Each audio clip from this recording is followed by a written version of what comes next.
If you were an Ottoman peasant, you were literally part of a flock.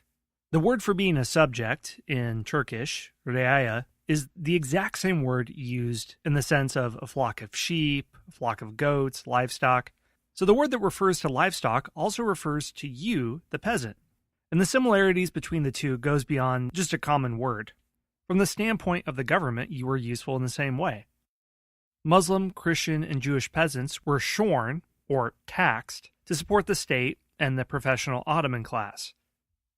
The upper classes were the soldier class, and they wouldn't be taxed. But you, as a peasant, who made up 90% of the population of the Ottoman Empire, would be taxed, and your taxes made up the economic backbone of Ottoman society. Maybe you weren't a slave, but as we've seen in this series on Ottoman lives, a slave could be pretty prestigious. Black eunuchs of the harem were slaves, and some of them practically ran the Ottoman Empire. Janissaries were considered slaves, and they were the elite military corps of the Ottoman Empire. Concubines were considered slaves, and they could give birth to future sultans. But another way that you as a peasant were similar to livestock is that you could be preyed upon by other parts of Ottoman society. If you lived in the Arabian Peninsula, something that you had to be concerned about were Bedouins. Up until the 20th century, technology limited travel in the deserts of North Africa and the Middle East. Only the semi-nomadic Bedouins, who knew how to handle camels and navigate trade routes through the desert, could cross these areas. So the settled people in the region, who were mostly peasants, and the Bedouins had a symbiotic relationship, but sometimes it resembled a predator and a prey, like our flock example shows. The Bedouins could be a law unto themselves. Many of them could be heavily armed and versed in the mobile tactics of desert warfare. As raiding offered an easy source of income, whenever the Ottoman government was too weak to control order in the provinces or maintain garrisons on its desert borders, which was the case in much of the 17th and 18th centuries, Bedouin tribes made life unbearable for peasant farmers in the region. They could plunder and pillage at will. Well, in this episode of Ottoman Lives, we're going to look at the person of the peasant. Not as glorious as the person of the sultan, not as famed as the person of the janissary, but the life of a peasant is probably the most average, typical sort of life that you could see in the Ottoman Empire. And it wasn't enjoyable, you were at the bottom of the social pyramid, but it wasn't drudgery either. One problem, as we can see, is that you weren't really respected in the empire. The government used the word flock to describe you. Another one was falah, which is the Arabic word for peasant. And the word had a negative connotation, sort of like hillbilly or redneck. Officials considered peasants only a step above their field animals in terms of moral qualities and in terms of intelligence. You were shorn, you produced goods and produce, but there wasn't much else that you could do besides produce raw material. Peasants made up the overwhelming majority of the Ottoman Empire, and we have a lot of records on them, but almost all the records have to do with tax collection, because the only attention the authorities paid to peasants was to register them for taxation. So we have documents on thousands of villages in terms of production and ownership. Peasants' lives were hard, short, and often touched by violence, by semi-nomadic groups like Bedouins, but also armies passing through the countryside, or bandits or tribesmen raiding their villages.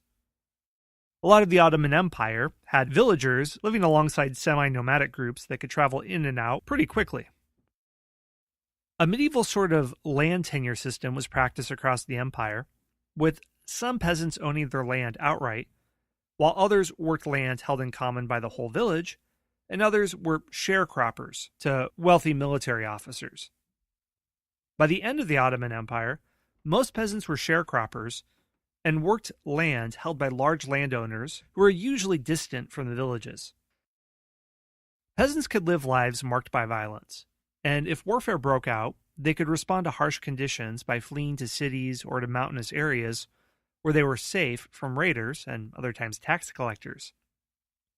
The Ottomans tried to limit peasant flight by ordering them to return to lands from which they had fled, or requiring them to pay special taxes to compensate for the lost revenue from their villages. When they got hit by taxes quite a bit, it could be economically ruinous. Some local rulers acted out against these tax burdens on behalf of their subjects. In certain provinces, religious authorities met such tax orders with contempt. They argued that such practices resembled chattel slavery and couldn't be imposed on freeborn Muslims. They argued that peasants were free men and women who could go where they pleased. After the 16th century, there was more tillable land than there were peasants to farm it in most parts of the Ottoman Empire. But that didn't necessarily lead to an improvement in peasant living standards.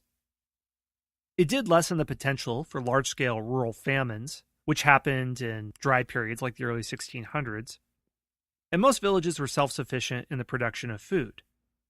Because of the high cost of transportation for agricultural commodities, peasants rarely sold their produce outside of a range of about 20 miles from their village. So most of what was grown in any region was consumed there. If you lived on the shores of the Black Sea, you consumed gobs and gobs of hazelnuts. If you lived in the Arabian Peninsula, you probably consumed a lot of dates. This agricultural isolation began to end toward the end of the 18th century, when the Ottoman Empire became increasingly an exporter of agricultural products. There was a growing demand in Western Europe for dried fruit, cotton, silk, and tobacco. So individuals seized control of larger tracts of land that could be converted to the production of crops for export.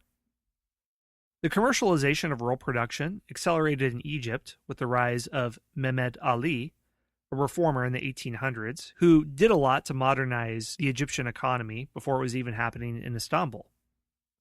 He effectively ruled Egypt as an independent state from 1806 until his death in 1841. He centralized and appropriated much of the country's arable land, making it the private property of his family and connections. This decreased sharply the living standards of Egyptian peasants, as they were forced to produce commodities for export instead of the grains and vegetables they had produced to feed themselves and their families. Mehmed Ali also introduced a system of military conscription and unpaid labor for peasants, which led to a series of violent outbursts that the Ottomans quelled by force. Reformers hoped that the introduction of a new land code in 1868 would improve peasant lives by giving them title to the lands they worked. But most peasants opted out of having their lands registered because they feared that this could lead to greater taxation and conscription of their sons into the military. So this intended reform left most agricultural lands in the Ottoman Empire in the hands of a few local prominent families, with peasants working as sharecroppers.